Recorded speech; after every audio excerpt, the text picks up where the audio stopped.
गुलाम भाई जिंदाबाद जिंदाबाद जिंदाबाद जिंदाबाद एमआईएम जिंदाबाद। बिस्मिल्लाहिर्रहमानिर्रहीम नहमदुहु व नसल्ली अला रसूलिहिल करीम अम्मा बाद फ़अऊज़ु बिल्लाहि मिनश शैतानिर रजीम बिस्मिल्लाहिर्रहमानिर्रहीम। मुश्किल थे रास्ते आसान हो गए, मुश्किल थे रास्ते आसान हो गए, दुश्मन ये देखकर हैरान हो गए। रखा मेरे नबी ने दुनिया में जब कदम, पत्थर भी कलमा पढ़कर मुसलमान हो गए। एक और शेर है, ख्वाहिश से नहीं गिरते फल झोली में, ख्वाहिश से नहीं गिरते फल झोली में, वक्त की शाख को मेरे दोस्त हिलाना होगा। कुछ नहीं होगा अंधेरों को बुरा कहने से, कुछ नहीं होगा अंधेरों को बुरा कहने से, अपने हिस्से का दिया खुद ही जलाना होगा। ये शेर इसलिए मैंने कहा कि एक जब आका दुनिया में आए तो अंधेरे खत्म हो गए, है ना, और फिर आका ने वो मिशन हमें देकर गए। क्या वो उन अंधेरों को बुझाने का या फ्यूचर में जैसे भी अंधेरे आते हैं मुस्तकबिल में, तो उन अंधेरों को बुझाने की और जुल्म से लड़ने की जिम्मेदारी आका ने हमें देकर और हमें सौंप कर गए हैं। क्यों? क्योंकि हम कौन है? मुसलमान है। जो मुसलमान होता है वो ईमानी ताकत रखता है, वो ऐसी ताकत रखता है कि उसके पास में अल्लाह की मदद होती है।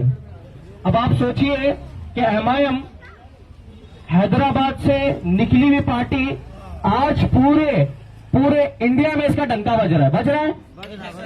और हमारा जो कायद है जनाब बैरिस्टर असदुद्दीन ओवैसी साहब, आज सिर्फ इंडिया ही नहीं, वो पूरे दुनिया में उनका नाम सुना जाता है, बोला जाता है और पुकारा जाता है। इवन जब हिंदुस्तान को अपनी आवाज गैर ममालिक में रखने की जब बात आती है, जब ये देखा जाता है कि अब किसको भेजे कि इंडिया का पक्ष रखे, तो उनको एक शख्स जो गल्फ कंट्रीज में जो पैनल बनाकर भेजा जाता है, तो उसमें जनाब असदुद्दीन ओवैसी साहब को भी रखा जाता है। क्यों? उसकी वजह है क्योंकि वो एक पढ़ा लिखा चेहरा है, मुसलमानों की आवाज उठाने वाला चेहरा है। और जैसे दूसरे नेता होते हैं ना, बैठकर क्या करते हैं, खुशामदी करते हैं, चाटते हैं, उनके अंदर वो क्वालिटी नहीं है। वो जब जालिम है, जालिम खड़ा है सामने, तो उसको जालिम ही बोलेंगे। क्यों? क्योंकि अगर हमने जालिम को जालिम नहीं कहा तो वो मजलूम का क्या होगा? अपमान होगा। और जो मजलूम होता है उसकी जो दुआ है वो अर्श तक जाती है।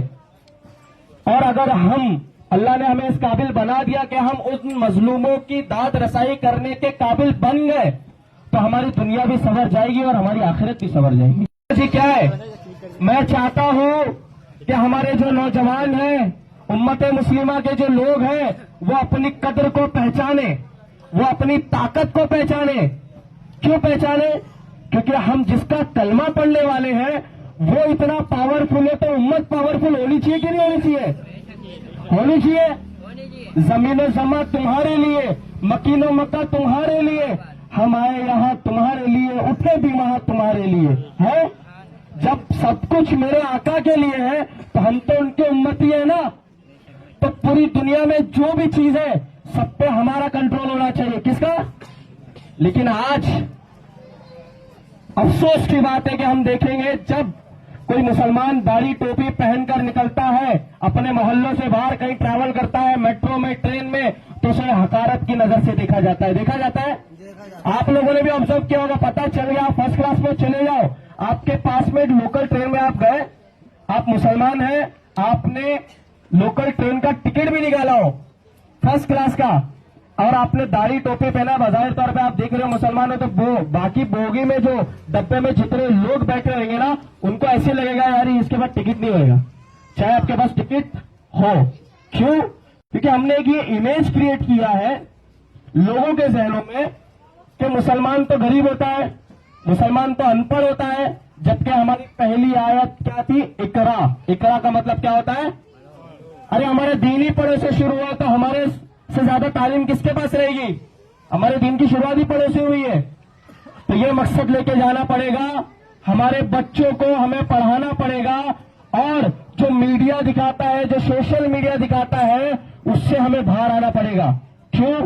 क्योंकि एक नैरेटिव बिल्ड किया जाता है। जैसा मैं आपको बताऊं, 2014 में इलेक्शन हुआ, आज डिजिटलाइजेशन का जमाना है, एडवर्टीजमेंट का जमाना है। नेता वही बनता है जो सबसे ज्यादा क्या करता है? पब्लिसिटी करता है, और जो सबसे ज्यादा क्या करता है? सोशल मीडिया पे दिखता है, बैनर पे दिखता है। क्यों? क्योंकि एक नैरेटिव सेट किया जाता है, आपके अतराफ में ऐसा जाल बुना जाता है कि आप उसमें फंस जाओ। आप रास्ते पे निकले, आपको बैनर दिखा फला फला शख्स का और उसके लिए स्लोगन लिखे हुए, आप रास्ते से चले, आप हाईवे पे जा रहे तो आपको होल्डिंग्स दिखेंगे बड़े बड़े। आप सोशल मीडिया खोले तो आपको सोशल मीडिया पे भी उसी शख्स का क्या दिखेगा? एडवर्टाइजमेंट दिखेगा।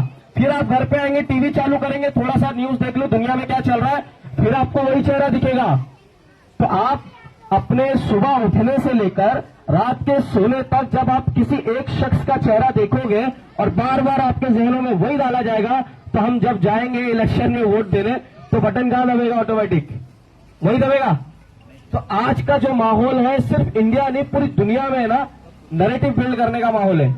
बाकायदा प्रोफेशनल टीम्स बैठती है इसके ऊपर काम करने के लिए और हमारे जहनों को क्या करते हैं? मैनिपुलेट करते हैं। इवन आपका फोन है, आप बात करिए कि यार मेरे को कपड़े खरीदना है, जैसे आप फेसबुक निकालोगे या कुछ निकालोगे तुरंत आपको ना कपड़े की एडवर्टाइजमेंट आ जाएगी। क्यों?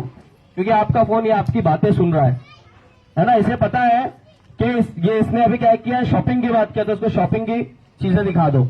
ऐसा होता है, बहुत बार हमने देखा होगा। तो मेरा बोलने का मतलब ये है कि हमें, हमारे ऊपर अल्लाह रब्बुल इज्जत ने हमारे कांधों पर यह जिम्मेदारी रखा है कि हम दूसरों की तरह ना सोचे, जैसा दुनिया सोचती हमें वैसा नहीं सोचना चाहिए।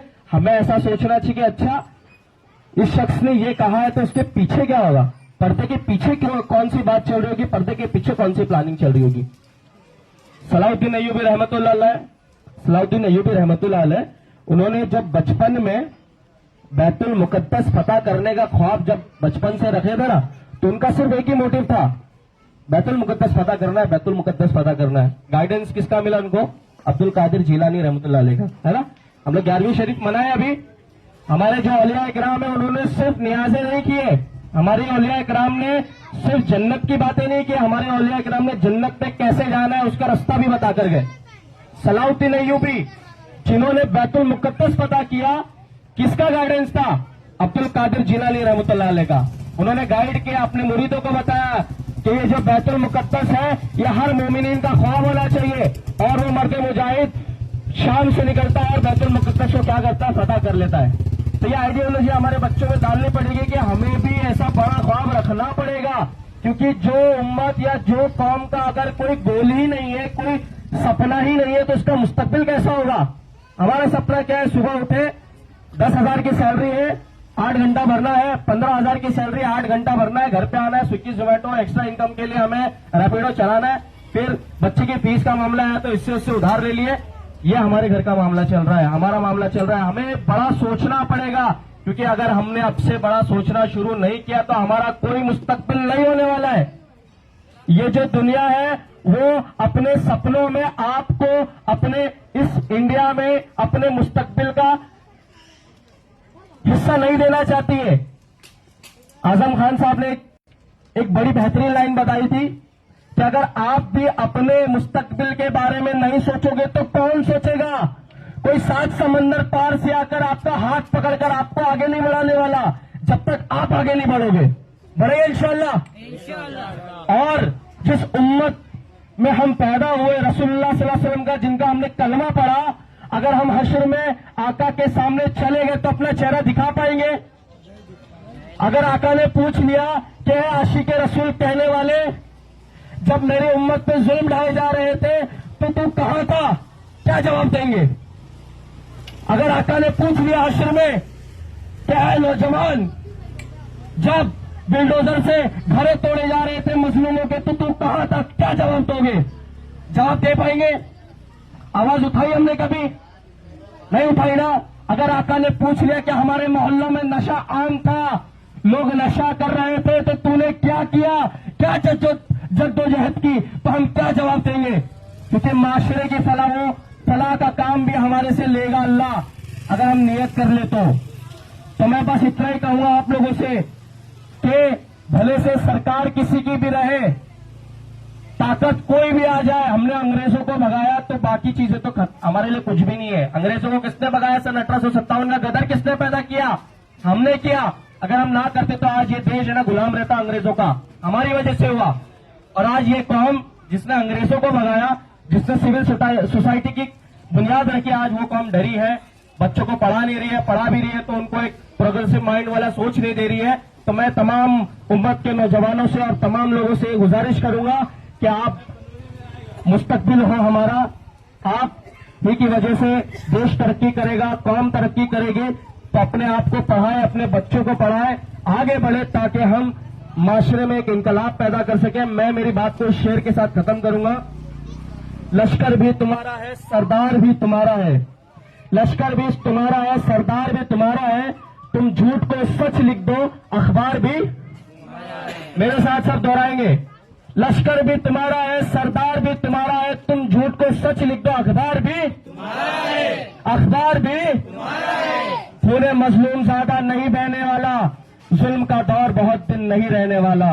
अंधेरों को चीर कर नूर आएगा, अंधेरों को चीर कर नूर आएगा। तुम हो फिरौन तो मूसा भी अंधेरों को चीर कर नूर आएगा।